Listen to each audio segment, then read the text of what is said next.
আচ্ছা, আসসালামু আলাইকুম। আজকে আমাদের নতুন অধ্যায়ের নাম হলো জীবের বংশগতি ও বিবর্তন। দেখো, একদম প্রথম থেকে আমরা আসি, সেটা হলো বংশগতি কাকে বলে। এটা একটা জ্ঞানমূলক কোশ্চেন। হ্যাঁ, প্রথমে আসে বংশগতি কাকে বলে। হেরিডিটি বলা হয় ইংরেজিতে, এটা মনে রাখবে। বংশগতিকে ইংরেজিতে হেরিডিটি বলা হয়।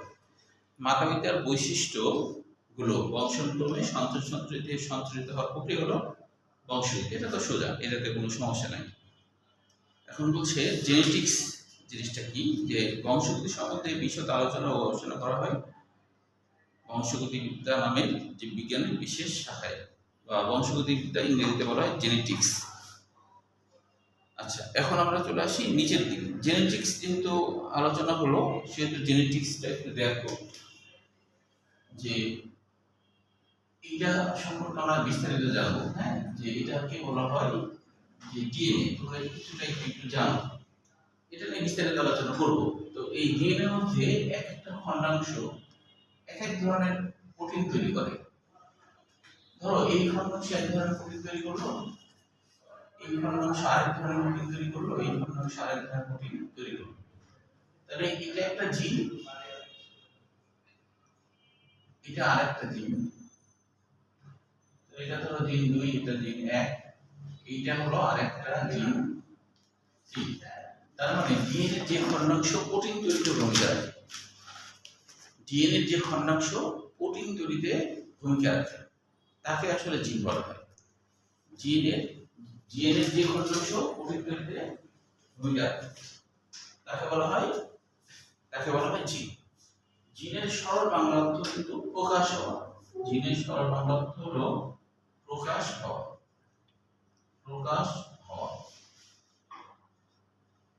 জিনের সরল বাংলা অর্থ প্রকাশ হওয়া।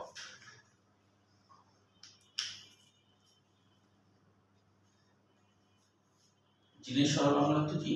প্রকাশ হওয়া। আচ্ছা, আমরা ছবিগুলো পরে আঁকবো, এটা এমনি সাধারণ নরমাল ভাবে আঁকছি। হ্যাঁ, তোমরা নরমাল ভাবে আঁকবো, পরে বইটা আঁকবো। এবার আমরা চলে আসি বংশ পরস্পরের চারিত্রিক বৈশিষ্ট্য বহনকারী উপাদান, অর্থাৎ হলো এই জিনকে বলা হয় বংশ পরস্পরের চারিত্রিক বৈশিষ্ট্য বহনকারী উপাদান। অর্থাৎ এই জিনটাই হলো বৈশিষ্ট্য বহন করে। যেমন ধরো, কারো চুল কোঁকড়ানো হবে, এটা একটা জিনের কারণে। যেমন আরাফাতের চুল একটু কোঁকড়ানো, তাই না? হ্যাঁ হ্যাঁ, ঠিক নয় না? আচ্ছা, কিন্তু এটার কথা জিনগত কারণে এরকম। কেউ ফর্সা হয়, এটাও জিনগত কারণ। কেউ হচ্ছে মানুষ যে হয়েছে, সেটাও জিনগত কারণ। এমন এমন জিন আছে, তারা এমন এমন প্রোটিন তৈরি করছে যার জন্য আমরা মানুষ হয়েছি। আর ও গরু কেন? কারণ ওর মধ্যে এমন এমন জিন আছে, তারা এমন এমন ধরনের প্রোটিন তৈরি করছে যার জন্য ও গরু হয়েছে, ও মানুষ হতে পারে।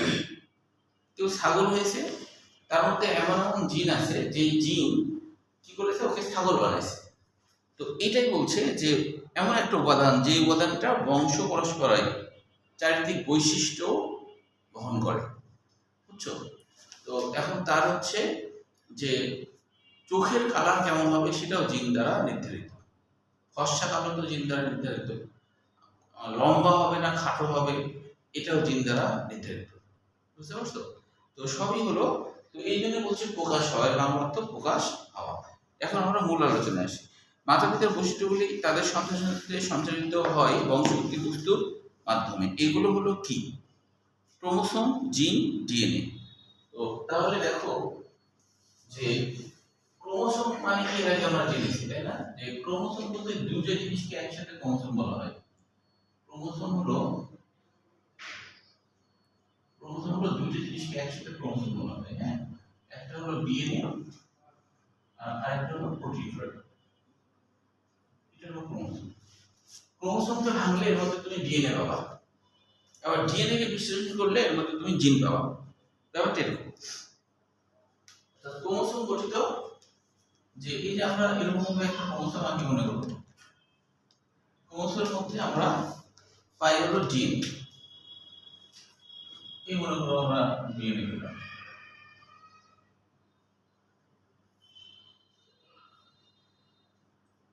তাহলে এখানে আশপাশে যে অংশগুলো, সেগুলো কিন্তু প্রোটিন। অর্থাৎ এর আশপাশে যে অংশগুলো, সেগুলো হলো প্রোটিন। আর এই লালটা হলো ডিএনএ। এটা ডিএনএ। আর ডিএনএ এক একটা খণ্ডাংশ তারা হচ্ছে জিন। ডিএনএ এক একটা খণ্ডাংশ তারা হচ্ছে জিন। যে মনে করো এটা একটা খণ্ডাংশ, এটা একটা জিন, আবার ধরো এখান থেকে এটা একটা খণ্ডাংশ, এটা আরেকটা জিন। তাহলে এখন যদি কোশ্চেন হয় যে বংশগতিক বস্তু নিম্নের কোনটি বহুপদী হিসাবে যদি আসে, বহুপদী হিসাবে আসলে কিন্তু সবগুলাই হবে, ক্রোমোসোম হবে, ডিএনএ হবে, জিন হবে, যদি বহুপদী হিসাবে আসে। বুঝতে পারছো? বহুপদী হিসেবে প্রশ্নটা এরকম হয়, নিচের কোনটি বংশগতিক বস্তু, নিচের কোনটি বংশগতিক বস্তু। কারণ ক্রোমোসোমকে ভাঙলে আমরা ডিএনএ পাবো, ডিএনএ কে বিশ্লেষণ করে আমরা জিন পাবো, তাই না? তাহলে নিচের কোনটি বংশগতিক বস্তু, যদি তিনটাই থাকে তাহলে উত্তর কিন্তু তিনটাই। এটা বহুপদী হিসেবে আসলে বংশগতিক বস্তু ক্রোমোসোম, বংশগতিক বস্তু ডিএনএ, বংশগতিক বস্তু জিন। মানে ব্যাপারটা এরকম যে তোমাকে বিদেশ থেকে, আমেরিকা থেকে কেউ জিজ্ঞাসা করলো তুমি কোথায় থাকো, তুমি যদি বলো যে আমি বাংলাদেশে থাকি, এটা একটা উত্তর হলো। কিন্তু কোনো বাংলাদেশের মানুষ তোমাকে যদি বলে তুমি কোথায় থাকো, তখন যদি বলো আমি বাংলাদেশে থাকি, তাহলে তো সেটা আবার হলো না, হলো, তাই না? সেটা তো হবে না, তাই না? তখন তোমাকে একটু ছোট করে বলতে হবে, তাই কি না? যে আমি ললিতনগরে থাকি, তখন আবার বলতে হবে এটা আবার কোন থানা, তাই না? এটা আবার বলতে হবে। তারপর বলতে হবে যে এই গোদাগাড়ি থানা, হ্যাঁ গোদাগাড়ি থানা, ঠিক কিনা? আর জিন কোনটা, কোন এলাকা, ওইটা হলো জিন, নির্দিষ্ট একটা এলাকা, ওটা হলো জিন, তাই কিনা? তো সেরকমই যে একই প্রশ্নের উত্তর কিন্তু তিন রকম হতে পারে না। বিদেশ থেকে কেউ তোমাকে বলো তুমি কোথায় থাকো, তখন তুমি যদি সরাসরি বলো আমি ললিতনগরে থাকি, এটা চিনবে? বুঝবে না, তাই না? তখন তুমি বলবা বাংলাদেশ, ঠিক না? ঠিক কিনা? আর যদি এরকম হয় যে অন্যান্য গ্রহে মানুষজন বাস টাস করছে, তখন কিন্তু আবার উত্তর হবে যে পৃথিবীতে থাকি, তাই না? পৃথিবীতে থাকি। তাহলে এটা তিনটাই সঠিক উত্তর হবে, ঠিক আছে? আচ্ছা, এবার আমরা আসি, এবং আরেকটা হচ্ছে আরএনএ। আরএনএও কেন বংশগতিক বস্তু? কারণ হচ্ছে আরএনএ কেন বংশগতিক বস্তু? দেখো, কারণ জিন যখন প্রোটিন তৈরি করতে চায়, আমি কিন্তু দূরে লিখছিলাম এটা, জিন যখন প্রোটিন তৈরি করতে চায় তখন সে একটা কর্মচারী তৈরি করে, সে তখন একটা কর্মচারী তৈরি করে, ওই কর্মচারীর নাম হলো মেসেঞ্জার আরএনএ, বা শুধু আরএনএ বলতে পারো। তার মানে হচ্ছে জিন যখন প্রোটিন তৈরি করতে যায় তখন সে একটা কর্মচারী তৈরি করে, ওই কর্মচারীর নাম হলো মেসেঞ্জার আরএনএ। মানে এখানে মেসেজ দিন, জিনটা কি তৈরি করতে চায় তার মেসেজ এই আরএনএ মধ্যে দিয়ে দিচ্ছে, এজন্য আরএনএ বংশগতিক বস্তু, এজন্য আরএনএ বংশগতিক বস্তু।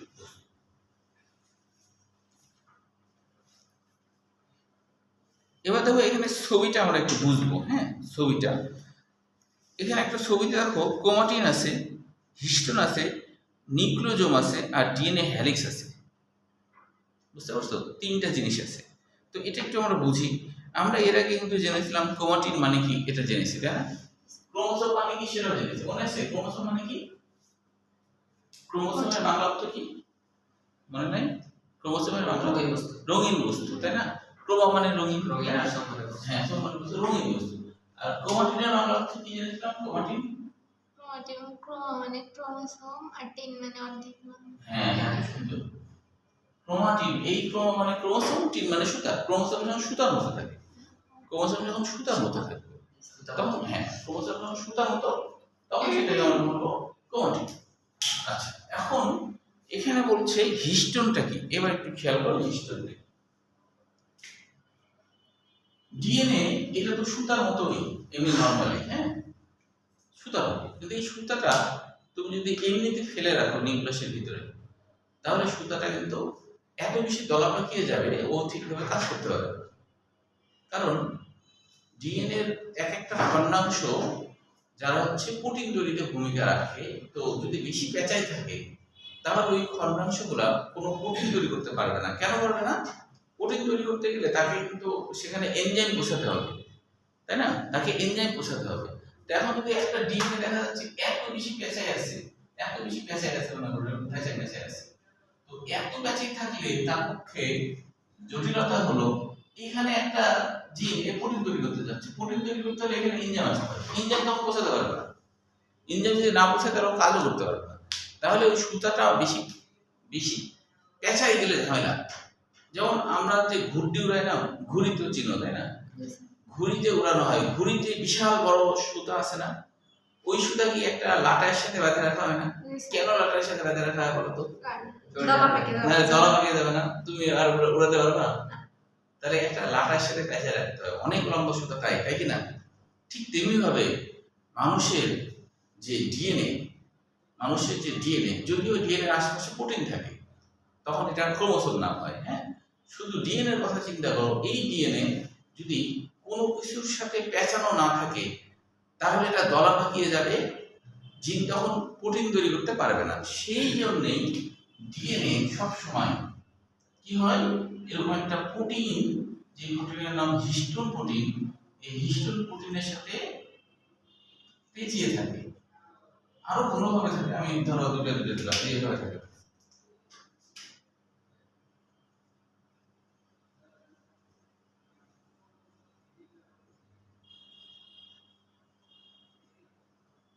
এইভাবে পেঁচিয়ে থাকে। তাহলে এই লাল যেটা, এটার নাম হলো হিস্টোন। এটার নাম হলো হিস্টোন। হিস্টোনের বাংলা অর্থ কি? হিস্টোনের বাংলা অর্থ কি বলো তো? আবার বলো তো, হিস্টোনের বাংলা অর্থ কি? অনুমান করে বলা যাবে হিস্টোনের বাংলা অর্থ কি হতে পারে? হিস্টোনের বাংলা অর্থ,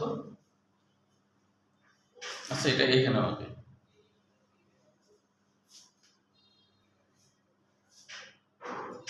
ওটা তো হিস্টোন হলো। এখন আরেকটা জিনিস পাশাপাশি দেখো, তোমরা একটু দেখে ভালো, তারপর বলছি। হিস্টোন প্রোটিনকে ঘিরে যে ডিএনএ থাকে সেটুকু অংশ, এটুকু তো হিস্টোন প্রোটিনকে ঘিরে আছে। এটুকু মনে করো হিস্টোন প্রোটিনকে ঘিরে আছে, এই যে এটুকু যে হিস্টোন প্রোটিনকে ঘিরে আছে। হিস্টোন প্রোটিন সহ ডিএনএ কে একসাথে বলা হয় নিউক্লিওজোম। নিউক্লিওজোম বা নিউক্লিওজোম। কেন যেটা পেঁচায় সেটা ডিএনএ। হ্যাঁ হ্যাঁ, হিস্টোন প্রোটিনের আশেপাশে যেটা আছে না পেঁচায়, ওইটাই হলো ডিএনএ। তাহলে হিস্টোন প্রোটিন সহ যেটুকু অংশ পেঁচায় থাকে ওইটুকু অংশের নাম নিউক্লিওসোম। ওইটুকু অংশের নাম নিউক্লিওসোম বা নিউক্লিওজোম। সোম বা জোম বলে, নিউক্লিওজোম, জোম বা সোম একই কথা। হ্যাঁ, কাকে বলে তাকে বলে? আবার বলি যে হিস্টোন প্রোটিনকে ঘিরে থাকা ডিএনএ সুতাকে বলা হয় নিউক্লিওসোম। একসাথে মানে হিস্টোন প্রোটিনটা ডিএনএ সুতাটা। হ্যাঁ, এইটুকু অংশ, এইটুকু অংশ। হ্যাঁ, তাহলে হিস্টোন প্রোটিন আর হচ্ছে ডিএনএ সুতা। ডিএনএ কিন্তু ডবল হেলিক্স, এটা তো জানোই, কিন্তু ধরো সূক্ষ্মভাবে আমরা এটা বুঝতে পারছি না, কিন্তু এটা কিন্তু ডবল হেলিক্স। ডবল হেলিক্স মানে তো জানো, দ্বি সুতা, তাই না? এরকম কিন্তু, হ্যাঁ এরকম ডবল, ডিএনএ ডবলই তো নাকি? ডিএনএ ডবল, এরকম ডবল থাকে, এরকম ডবল থাকে। হ্যাঁ, তো এখন মূলত যে এই যে মাঝের যে অংশটা ডিএনএ ফাঁকা হয়ে আছে না, এই ফাঁকা অংশগুলো কিন্তু, এই ফাঁকা অংশগুলোতে অনেক জিন থাকে, মানে যারা প্রোটিন তৈরি করে। কিন্তু যেটা প্রোটিন তৈরি করে না সেটা হলো যে এই নিউক্লিওজোম জাতীয় জিনিসগুলো। কিন্তু আমার কাজের জিনিসটাকে তো সেফ রাখতে হবে, কাজের জিনিসটাকে উন্মুক্ত রাখতে হবে। তো উন্মুক্ত রাখার জন্যই কিন্তু তোমার হচ্ছে এরকম পেঁচিয়ে থাকে, আর কাজের জিনিসটা ওপেন থাকে। এখন আমরা যে নিউক্লিয়াসের মধ্যে, ধরো আমরা যে নিউক্লিয়াসের মধ্যে যেটা দেখতে পাই, ক্রোমাটিন দেখতে পাই, ক্রোমাটিন দেখতে পাই, ক্রোমাটিন দেখতে পাই, ক্রোমাটিন দেখতে পাই। মনে রাখবা, একটা নিউক্লিয়াসের মধ্যে যে ক্রোমাটিন দেখতে পাই, সেই ক্রোমাটিনের মধ্যেও কিন্তু হিস্টোন প্রোটিন আছে। হিস্টোন প্রোটিন আছে, বুঝতে পারছো? ডিএনএ আর হিস্টোন এগুলো কিন্তু আছে, কিন্তু আমরা দেখতে পাচ্ছি না, খুবই সূক্ষ্ম তো, তাই দেখতে পাচ্ছি না। এবং যখন হিস্টোন এক প্রকার প্রোটিন। হ্যাঁ, হিস্টোন এক প্রকার প্রোটিন। হিস্টোনের বাংলা অর্থ কি বলো তো? জাল প্রোটিন। জাল প্রোটিন নাম কেন হলো? কারণ এটা জাল তৈরিতে ভূমিকা রাখছে। জাল প্রোটিন নাম হচ্ছে, এরা জাল তৈরিতে ভূমিকা রাখছে। জালের মতো কিছু আছে না, হুম, এদের নাম হচ্ছে জাল প্রোটিন, এদের নাম হচ্ছে জাল প্রোটিন। আচ্ছা এখন দেখো নিউক্লিয়াসের মধ্যে এখানে যে আমরা ক্রোমাটিন দেখছি, মনে রাখবা ক্রোমাটিন অবস্থাতে এরকম এত ক্রোমাটিন অবস্থাতে কিন্তু এইভাবে থাকে, ক্রোমাটিন অবস্থাতে অনেক দূরে দূরে থাকে, এত ঘনভাবে থাকে না ক্রোমাটিন অবস্থা, যাতে করে স্থির অবস্থায় ডিএনএ প্রোটিন তৈরি করতে পারে এবং দূরে দূরে থাকে, দূরে দূরে থাকে কিন্তু একটু ভাঁজ হয়ে থাকে। তো এই যখন দূরে দূরে থাকে তখন হচ্ছে এখানকার যে ডিএনএ গুলো আছে যেগুলো মাঝে থাকে তারা কিন্তু আমাদের ছবি, তোমাদের বইয়ের ছবি আছে না, এই ছবিটা এই অংশের ছবি, এই অংশের ছবি, এই অংশটাই তো তোমাদের বইয়ের ধরে এইভাবে দিয়েছে, হিস্টোটা দেখানো হয়। কেন দেখানো হয়নি? কারণ যেই অংশটা প্রোটিন তৈরিতে ভূমিকা রাখে সেই অংশটা জিন, এইটুক অংশের মধ্যে অনেক জিন থাকতে পারে, বুঝতে পারছো? এইটুকের মধ্যে অনেকগুলো জিন থাকতে পারে, অজিন জিনিসগুলা জাস্ট অবলম্বন হিসেবে আছে, অবলম্বন হিসেবে আছে, বুঝতে পারছো? অবলম্বন হিসেবে আছে। যেমন আমাদের মাথায় বা মুখমণ্ডল, আমাদের মাথাটাই মেন মনে করো, তাই না? কিন্তু এইগুলো না থাকলে তো আমাদের মাথার কোনো ভ্যালু থাকতো না, কিন্তু মাথায় মেন না, মাথায় মেন ছিল যে এরাই মেন, কিন্তু এইগুলো না থাকলে তো এগুলো আবার ঠিক থাকতো না, পেঁচাই যেত, তাই না? পেঁচা যেত না। তাহলে মনে রাখবা যখন নিউক্লিয়াস হচ্ছে স্থির অবস্থায় থাকে তখন সে কাজ করে, তখন সে কি করে, যে বিভিন্ন প্রোটিন তৈরি করে। আমাদের যে খাদ্য খাবার হজম হচ্ছে না, হজমের সময় আমাদের পাকস্থলী অন্তঃপ্রাচীরে যে জিনগুলো আছে তারা বিভিন্ন ধরনের এনজাইম তৈরি করছে, আর ওই এনজাইমগুলো কিন্তু প্রোটিন, ওই প্রোটিন ডিএনএ এর এই জিনগুলো তৈরি করছে, ডিএনএ এর জিন তৈরি করছে। যেমন হলো পেপসিন প্রোটিন তৈরি করছে না, ট্রিপসিন, পেপসিন, এগুলো সব জিন থেকে তৈরি হচ্ছে এবং আমাদের খাবার হজম হচ্ছে প্রতিনিয়ত, বুঝতে পারছো? ট্রাইপেপসিন আরো অনেক রকমের আছে খাদ্য পরিপাকে, রেনিন, বুঝছো? তাহলে এগুলো হচ্ছে সবগুলো জিন থেকে তৈরি হচ্ছে। কিন্তু যখন এরা সেল ডিভিশন ঘটায়, মানে কোষ বিভাজন ঘটায়, কোষ বিভাজন ঘটানোর অবস্থায় কিন্তু এরা হচ্ছে তোমার ক্রোমাটিন থাকে না, ক্রোমোসোম থাকে, এবং ওই সময় কিন্তু কোনো জিন কাজও করে না, ওই সময় কোনো জিন কাজও করে না। তোমার ধরো তুমি এখন কোথাও রাস্তাতে হাঁটে যাচ্ছ, তখন তো তুমি ধরো কোনো কাজ করবে না, তাই না? রাস্তাতে হাঁটে যাচ্ছ, তুমি কি তখন বই পড়তে পড়তে হাঁটবা? অ্যাক্সিডেন্ট করবা। তুমি স্থির অবস্থায় পড়াশোনা করবা বা অন্য কোনো কাজ করবা। সেরকম এরা যখন দুই পারে যায় তখন এই সুতাগুলা খাটো হয়, মোটা হয়, না হলে তো ঝামেলা না। কারণ দুই পারে যখন যাচ্ছে তখন ওই ক্রোমাটিন গুলাই তো খাটো আর মোটা হয়, মোটা হয়ে কি হয়, ক্রোমোসোম হয় না, এটা জানি তো, খাটো মোটা হয়েছে। এখানে কিন্তু ডিএনএ আছে, হিস্টোন মিশন সব আছে, মানে ডিএনএ এর অংশ আছে, নিউক্লিওসোম আছে। নিউক্লিওসোম কোনটা বললাম? হিস্টোন প্রোটিন আর তাকে পেঁচিয়ে থাকা ডিএনএ, এটুকুকে বলা হয় নিউক্লিওসোম। হিস্টোন প্রোটিনকে ঘিরে থাকা যে ডিএনএ সেটা হলো নিউক্লিওসোম, সেটা হলো নিউক্লিওসোম। মানে নিউক্লিওসোম মানে নিউক্লিক অ্যাসিডের বিশেষ বস্তু, নিউক্লিক অ্যাসিডের বিশেষ বস্তু বলা হচ্ছে নিউক্লিওসোম মানে। নিউক্লিওসোম মানে যে নিউক্লিক অ্যাসিডের বিশেষ বস্তু, এটাকে আমরা বলি না ডিঅক্সিরাইবোনিউক্লিক অ্যাসিড। তো ডিঅক্সিরাইবোনিউক্লিক অ্যাসিড কেন বলি পরের পৃষ্ঠায় আছে, সেখানে দেয় আমরা বুঝবো। তবে লাস্টে কি এনএ আছে না, এই এনএ দ্বারা নিউক্লিক অ্যাসিড বোঝায়। কেন ডিএনএ কে নিউক্লিক অ্যাসিড বলে, আরএনএ কেও নিউক্লিক অ্যাসিড বলে? বলো তো, ডিএনএ কেও নিউক্লিক অ্যাসিড বলে, আরএনএ কেও নিউক্লিক অ্যাসিড বলে, অনুমান করে বলো যে কেন এদেরকে নিউক্লিক অ্যাসিড বলে, এদেরকে নিউক্লিক অ্যাসিড বলা হয়, কেন বলা হয় অনুমান করে বলো তো। ডিএনএ আরএনএ কে, আরেকবার বলো তো, ডিএনএ আরএনএ কে নিউক্লিক অ্যাসিড কেন বলে?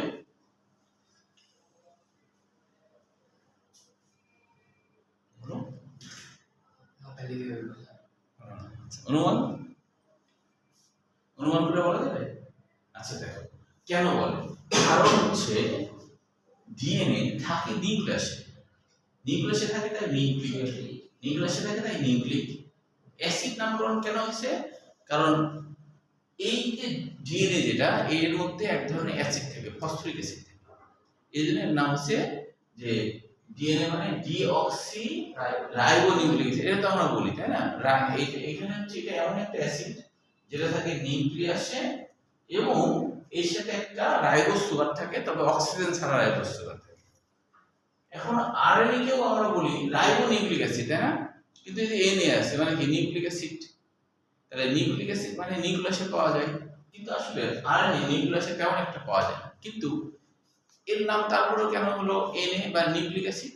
কারণ হলো এর জন্ম কিন্তু আসলে নিউক্লিয়াসের মধ্যে, জন্ম নিউক্লিয়াসের মধ্যে, পরে নিউক্লিয়াস থেকে বাইরে সাইটোপ্লাজমে বের হয়ে যায়। কিন্তু জন্ম যেখানে, ওর জন্ম যেটা সেটাই তো তার ঠিকানা হবে, তাই কি না? এই জন্য এরকম নাম হয়েছে, বুঝতে পারছো? তাহলে নিউক্লিওজোম কোনটা এটা বুঝতে পারলা, আর হিস্টোন কোনটা বুঝতে পারলা? ছবিটা দেখো তো, বুঝতে পারলা কিনা? এত দেরি, তুমি কিন্তু আগের টুক দেখবা, এটা নতুন অধ্যায় তো, তুমি আগের টুক একটু দেখে নেবা ইউটিউবে। হ্যাঁ, ফ্যান যেহেতু চলছে না সেহেতু অতটা ইয়ে হবে না, মানে অতটা শব্দ ইয়ে হবে না। আচ্ছা, তাহলে হচ্ছে ইসের আরেকটা দেখে নাও যে, তাহলে হচ্ছে আমরা হিস্টোন কেন বলছি? হিস্টোন প্রোটিন মানে জাল প্রোটিন, এরা ডিএনএ কে জালের মতো সুন্দর করে গুছিয়ে রাখতে পারে। আর তোমার হচ্ছে নিউক্লিওসোম বা নিউক্লিওজোম কেন বলে? এই হিস্টোন প্রোটিনকে ঘিরে যেটুকু ডিএনএ থাকে ওইটুকু অংশকে নিউক্লিওজোম বা নিউক্লিওসোম বলে, বুঝতে পারছো? এই গেল শেষ। এবার আমরা ক্রোমোসোমে আসি। এখানে প্রত্যেকটা যতগুলো হিস্টোন আছে ততগুলাই নিউক্লিওজোম, ততগুলাই নিউক্লিওজোম। মানে কি, এটা একটা নিউক্লিওজোম, এটা একটা নিউক্লিওজোম, এটা একটা নিউক্লিওজোম, বুঝতে পারছো? সবগুলো নিউক্লিওজোম। দেখো ছবিতে দেওয়া আছে কিন্তু নিউক্লিওজোম, তাই না?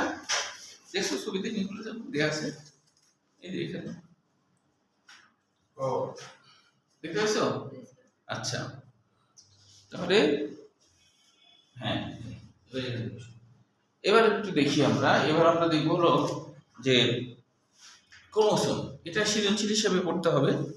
তো এই ক্রোমোসোমের কি কি বিষয়গুলো আমরা পড়ব, যেমন দেখো এখানে আমাদের পড়তে হবে যে বিজ্ঞানী স্টারবার্গার 1875 সালে প্রথম ক্রোমোজোম আবিষ্কার করেন। স্টারবার্গার প্রথম, মনে রাখবা, তিনি হয়তো একজন বার্গার খেতে খেতে ক্রোমোজোম আবিষ্কার করছেন। হ্যাঁ, বার্গার খেতে খেতে বার্গারের মধ্যে হয়তো সুতা মতো পাইছে, তখন স্যার এই জিনিস তো মাইক্রোস্কোপ দেখছিলাম, সুতা মতো কি জানো, ক্রোমাটিন। তো এইভাবে হলো স্টারবার্গার ক্রোমোজোম খেতে বার্গার খেতে খেতে ক্রোমোজোম আবিষ্কার করে।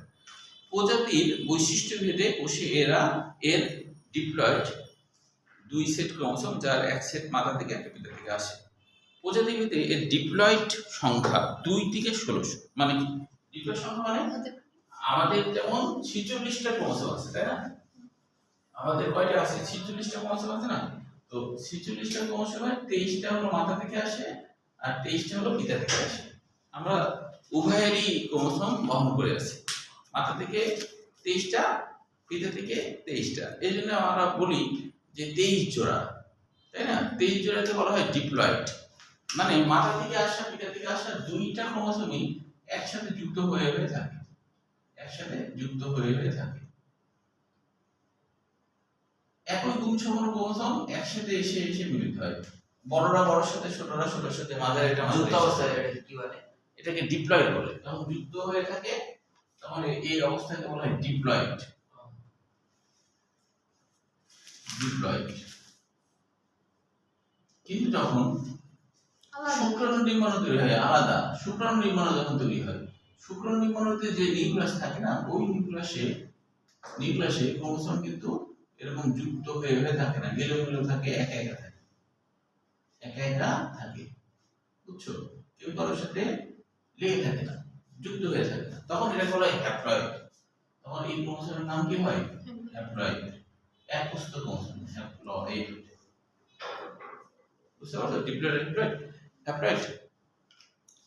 এখন বলছে এরকম ডিপ্লয়েড প্রজাতি ভেদে এরকম ডিপ্লয়েড ক্রোমোসোমের সংখ্যা 2 থেকে 1600 পর্যন্ত হতে পারে। 2 থেকে 1600 পর্যন্ত হতে পারে। একটি ক্রোমোজোম দৈর্ঘ্যে সাধারণত 3.5 থেকে 30 মাইক্রন এবং প্রস্থে মাত্রা জানো, তাই না? প্রস্থে 0.2 থেকে 2 মাইক্রন হয়ে থাকে। 1 মাইক্রন রেডিয়ান কত, এটা মনে রাখবা। ক্রোমোজোমের কাজ হলো মাতা পিতা থেকে জিন, যা জীবের বৈশিষ্ট্য নিয়ন্ত্রণ করে, সন্তানকে বহন করে নিয়ে যায়। অর্থাৎ হলো ক্রোমোজোমের কাজ হলো মাতা পিতা থেকে, যেমন দেখো যে মিল থাকে না, মাতার কিছু মিল থাকে চেহারাতে, পিতারও হালকা হালকা মিল থাকে, দুইটার একটা সংমিশ্রণে হয়। তাহলে এই বৈশিষ্ট্যগুলা দেখা যাচ্ছে দুইটার মিলে সংকর একটা অবস্থা তৈরি হয়, দুইজনেরই কিছু মিল চেহারা থাকে কিন্তু, হ্যাঁ এরকম।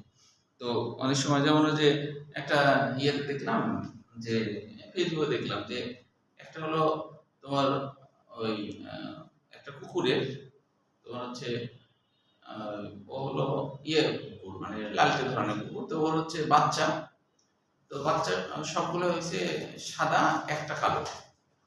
তখন আরেক কুকুর এসে ভাবছে এটা এটা তো এর বাচ্চা হতে পারে না, দেখে চেহারা মিলছে না। তখন অন্য একটা কুকুর বসে আছে সাদা ধরনের, বিদেশি ইয়েতে। তো ওই যে কালো যেটা, অন্য একটা কালো কুকুর বসে আছে, কোলে করে নিয়ে ওখানে দিয়ে দিয়ে, কোলেটা না কামড় দিয়ে ওখানে দিয়ে দিচ্ছে। ও তো অবাক, আমার এটা বাচ্চাই না, আমার দিয়ে গেল, মানে ওই যে একটু ভিন্ন। তো এখন দেখা যায় যে পূর্ব 4 বংশ পর্যন্ত জিনগুলা কিন্তু আপ ডাউন করে, মানে যেতে পারে আসতে পারে, সুপ্ত অবস্থায় থাকে, এরকম হয়। হ্যাঁ, তো এই জন্য দেখা যায় মা বাবা দুজনেই মনে করো যে ফর্সা, অনেক সময় বাচ্চা কালো হয়, অনেক সময় দুজনেই কালো কিন্তু দেখা যাচ্ছে যে বাচ্চা একটা ফর্সা হয়ে যায়, এরকম ঘটে। মানে পূর্বের জিন সুপ্ত অবস্থায় ছিল, এটা এখানে সক্রিয় হয়েছে, এরকম ঘটে কিন্তু, বুঝতে পারছো? আচ্ছা, তাহলে এটা বলছে। এখন বলছে কি কি বৈশিষ্ট্য, যেমন হচ্ছে মানুষের চোখের রং, চুলের প্রকৃতি, চামড়ার গঠন ইত্যাদি বৈশিষ্ট্য ক্রোমোজোম কর্তৃক বাহিত হয়ে বংশগতি দ্বারা অক্ষুণ্ণ রাখে। এই কারণে ক্রোমোজোমকে বংশগতির ভৌত ভিত্তি, ফিজিক্যাল বেসিস অফ হেরিডিটি বলে আখ্যায়িত করা হয়। ইংরেজিটা মনে রাখবা, হ্যাঁ। ক্রোমোজোম হলো মূল ভিত্তি, ঠিক আছে? বলো এই ক্রোমোজোমের এইটুকুর মধ্যে কোনো সমস্যা আছে কিনা? তাহলে এবার আমরা ডিএনএ সম্পর্কে জানবো, ডিএনএ ছবি সহ, যে ডিএনএ আসলে নামকরণ কেন হলো। ক্রোমোজোমের প্রধান উপাদান ডিএনএ, ডিঅক্সিরাইবোনিউক্লিক অ্যাসিড। তো প্রথম কথা দেখো যে ডিঅক্সিরাইবোনিউক্লিক অ্যাসিড এই নামটা আসলে কেন হলো, এটা আগে একটু বিস্তারিত জানতে হবে।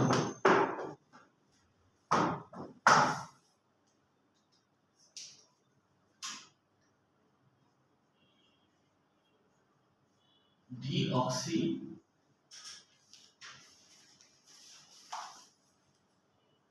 Ribonucleic acid, nucleic acid.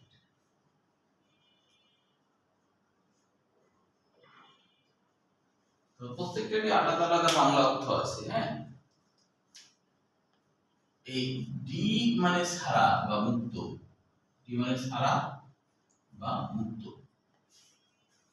D মানে ছাড়া মুক্ত, অক্সি মানে অক্সিজেন, অক্সি মানে অক্সিজেন, অর্থাৎ অক্সিজেন ছাড়া। রাইবো মানে রাইবোজ সুগার, রাইবো মানে রাইবোজ সুগার,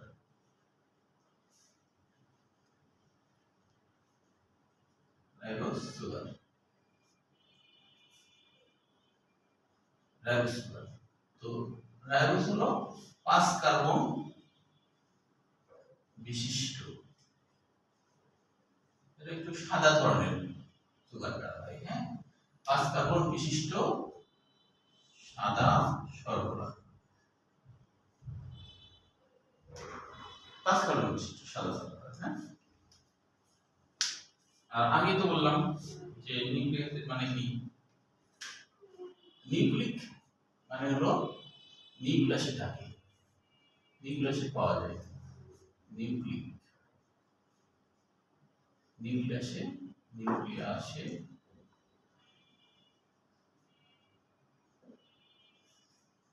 পাওয়া যায়, পাওয়া যায়। আর এই যে অ্যাসিড, এটা একটা phosphoric acid, H3PO4, phosphoric acid, phosphoric acid. এটুকু আগে তুলে নাও, তারপরে পরবর্তী তুলে নাও। হয়ে গেছে স্যার।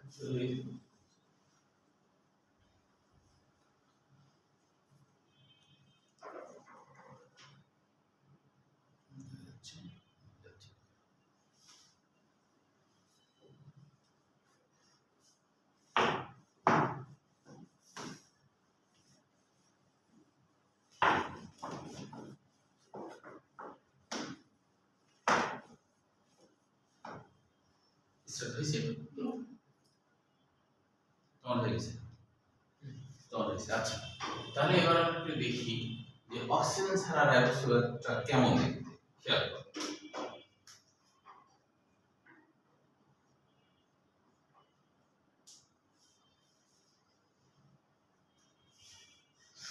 দুই রকমের গঠন হয় আর কি, হ্যাঁ, একটা চেন গঠন হয় আর একটা হলো রিং গঠন হয়।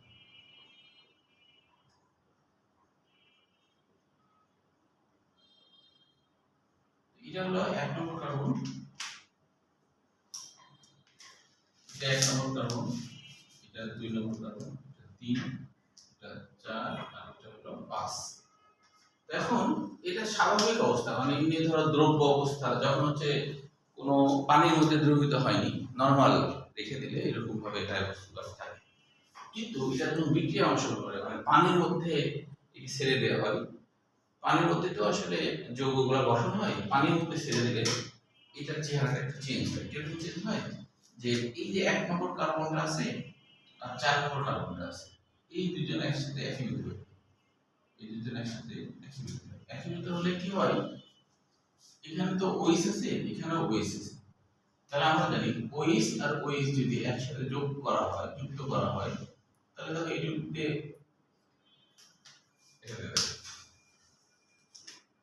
তাহলে দেখো এই যুক্তে পানি হবে আর অক্সিজেন থেকে গেল, এই অক্সিজেন এখানে থেকে গেল। এখন এটা কিন্তু রিং হয়, মানে কি গোটা জিনিসটা গোল হয়ে এটার সাথে বিক্রিয়া করে, গোটা জিনিসটা, গোটা কার্বন OH সহ 4 নম্বর কার্বনের সাথে কি হয়, রিং করে। তাহলে এই চেহারাটা কেমন হয় এবার একটু দেখো, তাহলে এই চেহারাটা এরকম,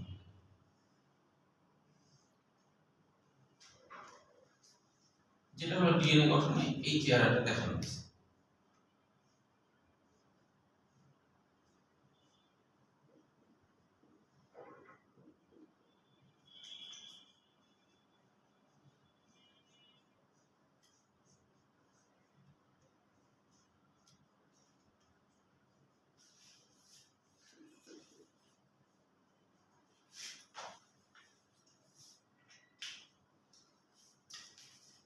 এক নম্বর কার্বন, এটা 2, 3, এটা 4 আর এখানে 5।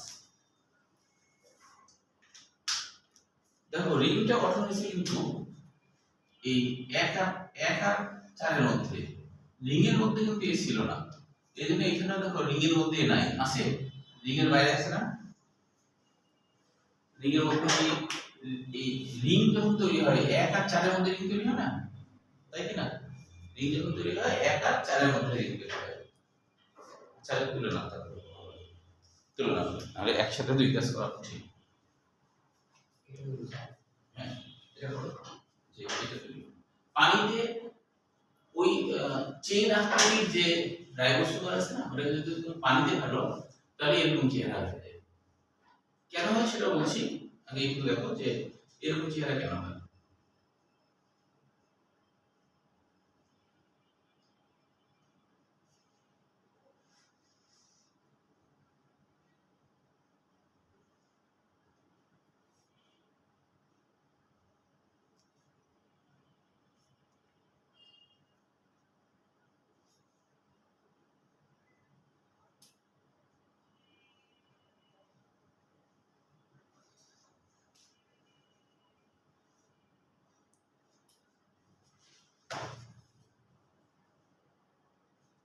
স্টার্ট হয়ে গেছে না, হয়ে গেছে।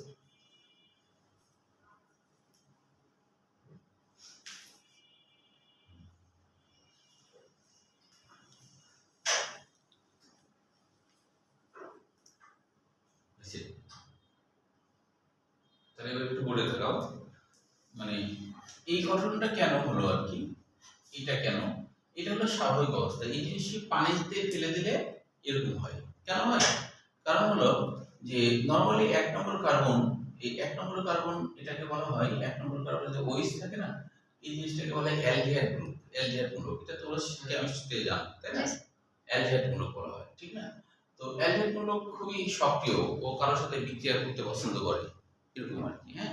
কিন্তু এই লাস্টে যে CH2 আছে না, এ কিন্তু কারোর সাথে বিক্রিয়া অংশগ্রহণ করতে পছন্দ করে না, এর বন্ধন খুব শক্তিশালী, এই বিক্রিয়া অংশগ্রহণ করতে পছন্দ করে না, বুঝছো, মানে কার্বনের 4 হাত তো তাই না, 4 হাত। তো অনেকে এটা উদাহরণ এভাবে দেয় যে কার্বনের 4 বউ মনে করো, কার্বনের 4 বউ, হ্যাঁ, এখন 4 বউ 4টা বিয়ে করে ফেলছে, ও আর বিয়ে করতে চাচ্ছে না, এরকম। যদিও একটা প্রমাণ হিসেবে একটা ছেলে একের অধিক বিয়ে করাটা শর্ত সাপেক্ষে যায় গেছে। হ্যাঁ, শর্ত সাপেক্ষে। শর্ত কি?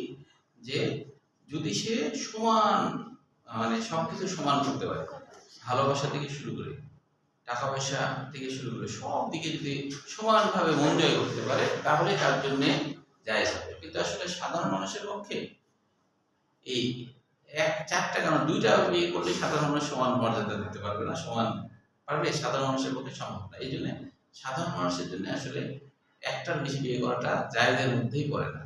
হ্যাঁ, ইরানে কিন্তু এটা নিষিদ্ধ করা হয়েছে। সাধারণ মানুষ হচ্ছে একে বেশি করতে পারবে না, সাধারণ মানুষের এটা পারবে না, সব দিকে ট্যাকেল দেওয়াটা সম্ভব হবে না। বুঝতে পারছো? মরে টরে গেছে সেটা ভিন্ন কথা। মানে ধরো কেউ মরে গেল, ওরা তো স্বামী মারা গেলেও বউ বিয়ে করতে পারে, তাই না? সেটা ভিন্ন কথা। বা ডিভোর্স হয়ে গেছে আরেকটা বললো, সেটা ভিন্ন কথা। বউ থাকতে আবার বিয়ে করা, এটা তো কারোর 4 হাত, তো কারোর 4 হাত। তো মানে এটা একটা ওয়াজে বলছে, একজন মিলাচ্ছে, মানে কিছু হুজুর থাকে তো এই বেশি বিয়ে করার পক্ষে, কিছু হুজুর থাকে সত্যের কথা বলে না। হ্যাঁ, কিছু হুজুর থাকে সত্যের কথা বলে না, সরাসরি একটা বিয়ে করার সময় এরকম বলে সত্য যে লাগবে এইসব কিছু বলে না। তো একটা হুজুর বলছে যে আদম আলাইহিস সালাম মনে করেন যে কার্বন, আর হাওয়া আলাইহিস সালাম মনে করেন হাইড্রোজেন। তা হাওয়া দিয়ে হাইড্রোজেন হয়, এটা কোনো কথা? তাহলে বোঝা গেল কি, আদম হলো একটা ছেলে আর হাওয়া হলো হাইড্রোজেন। তার মানে আদমের লাগবে 4টা বউ। এটা মিলালে হবে? এটা হাওয়া মানে হাইড্রোজেন, এটা কি বলছে? হাওয়া মানে হাইড্রোজেন, এটা কোনো কথা? তাহলে আদম মানে কার্বন ছেড়ে তার বলছেন। আচ্ছা দেখো, এটাকে পানিতে দ্রবীভূত করলে, যেহেতু এটা ও পানিতে গেলেও চিন্তা করে আমি তো আমার সাথে কেউ বিক্রিয়া অংশগ্রহণ করবে, আমি কারোর সাথে বিক্রিয়া অংশগ্রহণ করবো না, নিজেরাই অটুট হয়ে থাকি। তো তখন এই কিন্তু 5-এর সাথে সম্পৃক্ত হয় না। কেন? কারণ 5 নম্বর এমনিতেই ও শক্তিশালী, ও কারোর সাথে বিক্রিয়া করবে না, জানা কথা। তো ওই জন্য ও 4-এর সাথে এসে যুক্ত হয়ে যায়। ওই জন্য কি হয়, 4-এর সাথে এসে যুক্ত হয়ে যায়। 1 আর 4 যখন যুক্ত হয় তখন এখানে ওইস, এখানে ওইস, 2 মিলে পানি হয়, ওই যে অক্সিজেন, এই যে অক্সিজেন, এই যে এখানে এসে অক্সিজেন। বুঝছো? তো দেখো 1 আর 4-এর মধ্যে অক্সিজেন নাই, 1 আর 4-এর মধ্যে অক্সিজেন, 1 আর 4 মানে কি? অক্সিজেন। 1 আর 4-এর মধ্যে অক্সিজেন হলো না? আচ্ছা, এখন ডিএনএ তে এই রাইবোজ সুগারটা থাকে, কিন্তু এই রাইবোজ সুগারে দেখো 2 নম্বরে কি অক্সিজেন আছে? এই দেখো 2 নম্বরে কিন্তু অক্সিজেন নাই। এই যে 2 নম্বরে দেখো অক্সিজেন নাই। তাই বলছো অক্সিজেন ছাড়া রাইবোজ সুগার দিয়ে গঠিত, অক্সিজেন ছাড়া রাইবোজ সুগার দিয়ে গঠিত এক ধরনের অ্যাসিড। বুঝছো? এক ধরনের অ্যাসিড। এখন আমরা দেখব এই যে এখানে ডিঅক্সিরাইবোনিউক্লিক অ্যাসিড হলো, এটি সাধারণত 2 সূত্রযুক্ত পলিনিউক্লিওটাইডের সর্পিলাকার গঠন। ছবিটা আগে, ছবিটাতে তোমাদের এখানে যদি অক্সিজেন দেয়নি, তোমরা নাও দিতে পারো, কিন্তু এখানে দেয়নি।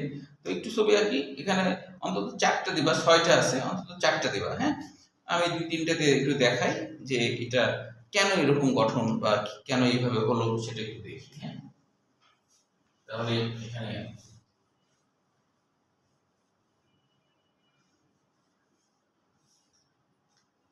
প্রথমে ধরো অ্যাডিনিন,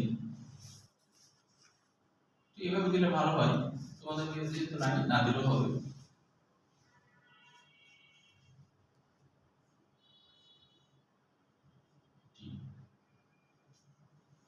তবে একটা কথা মনে রাখতে হবে, কিছু জিনিস আছে যে যেমন হলো এটি মনে রাখবে, এটা এর সাথে সবসময় টি যুক্ত হয় বা টির সাথে এ যুক্ত হয়।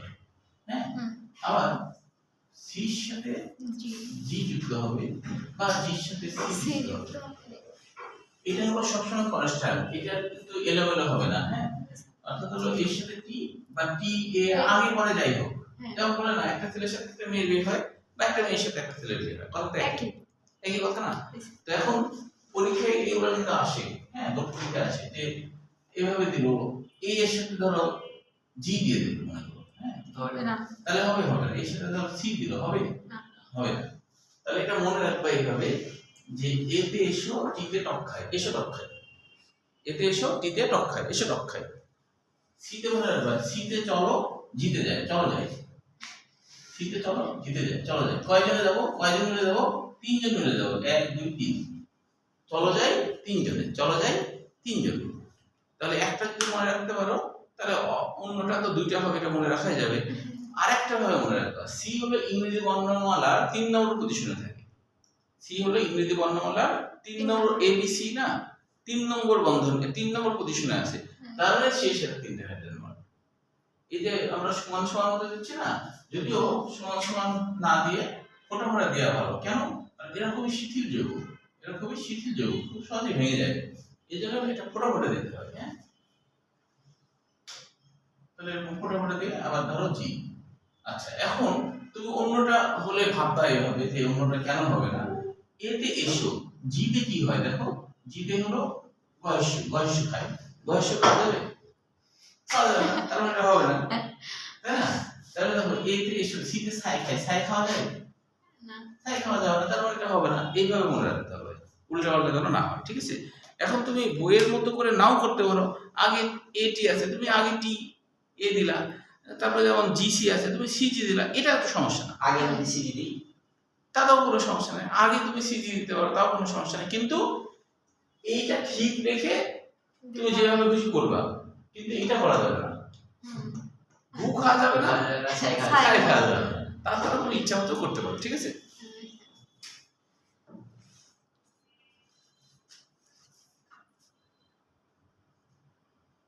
তোমাদের বই যেমন আছে তেমনও করতে পারো। আমি যদি একটু ডিজাইন করলাম,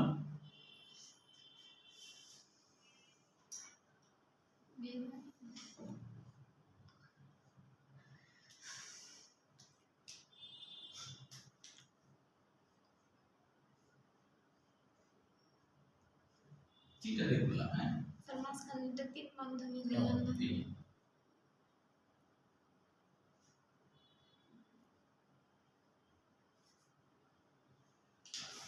এটার সাথে সুগার, তোমাদের ওই একটু অক্সিজেনও দেয়নি, তাই আমি অক্সিজেন দিলাম না।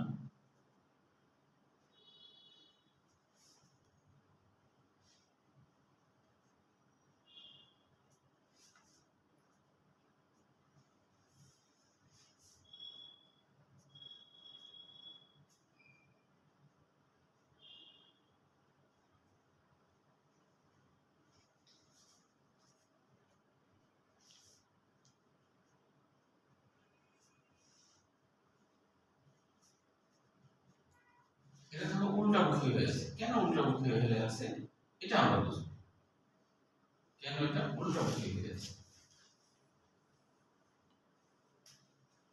এটুকু দেখো,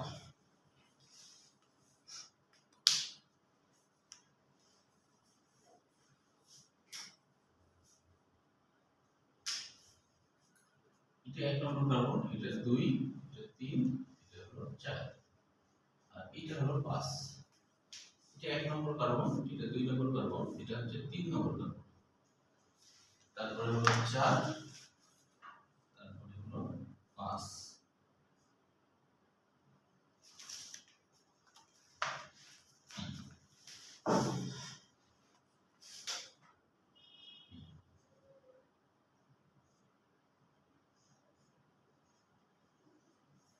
একটু কোণা করতে হবে, কোথায় কোণা করতে হবে সেটা একটু খেয়াল করো। এটা কিন্তু কোণা না করলে আবার জিরো হয়ে যাবে তোমাদের নাম্বার পাওয়ার। এটা আমি কোণা করছি না, কোন জায়গায় কোণা, যেই জায়গায় কোণা সেই জায়গায় কোণা করছি, এটা একটু খেয়াল রাখতে হবে। আমি এই ছবিটা মুছিনি, কারণ এই ছবিতে বুঝাবো পরে। এটা আগে কমপ্লিট করো।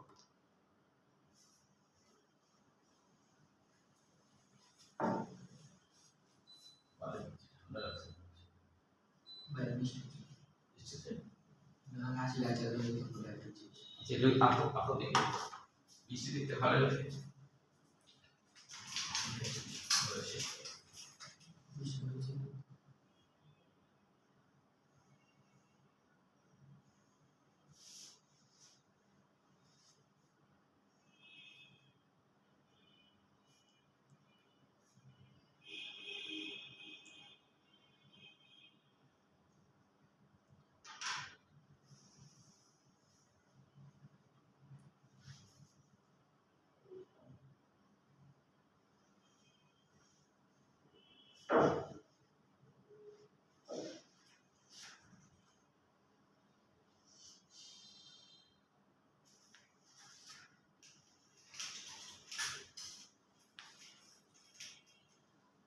আঁকা শেষ হলে বলো আঁকতে সমস্যা হচ্ছে কি?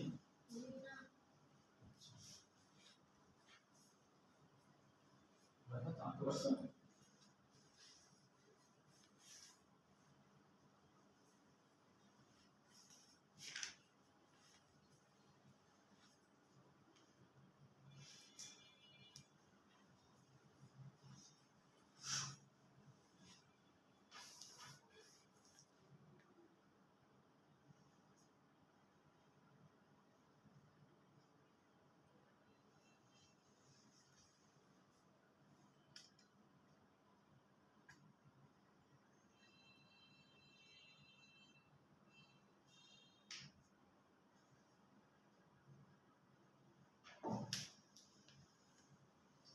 আঁকা হয়ে গেলে বলো।